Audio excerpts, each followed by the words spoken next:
Bonsoir à tous et bienvenue dans le Flash Info. Le président de la République a échangé aujourd'hui avec le chef de l'opération des Nations Unies en Côte d'Ivoire, Aïchatou Mindaoudou, en toile de fond les mesures de prévention pour barrer la route à la fièvre Ebola.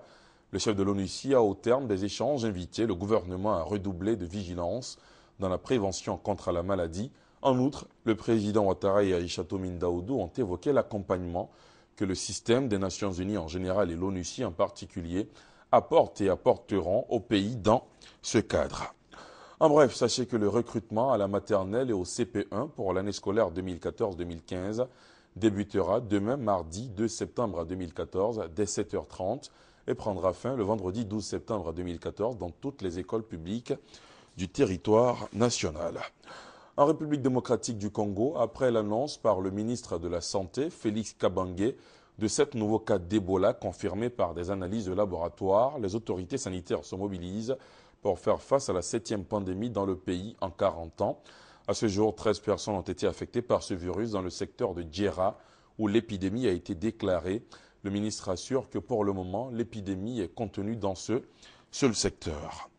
Retour en Côte d'Ivoire, après avoir visité le district sanitaire de Dabakala et pris en charge 4000 personnes, la caravane de vaccination initiée par la fondation Children of Africa fait un tour dans la région du Hambol.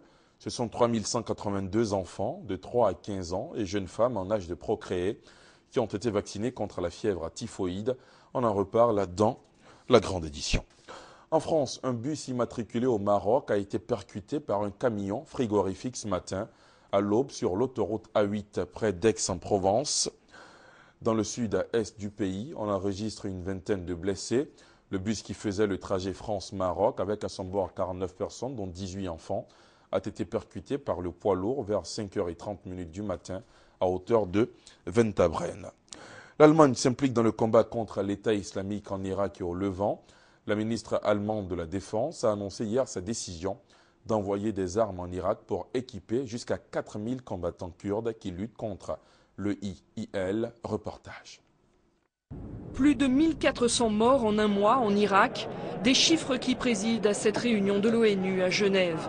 Le Conseil des droits de l'homme doit trancher sur l'envoi d'une mission pour enquêter sur les atrocités commises par les djihadistes de l'État islamique, une demande de Bagdad. L'État islamique n'est pas un phénomène irakien. C'est une organisation qui dépasse les frontières et qui présente un danger imminent pour tous les pays du monde.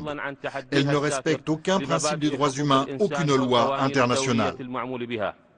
La crise humanitaire a poussé plusieurs États occidentaux à s'impliquer.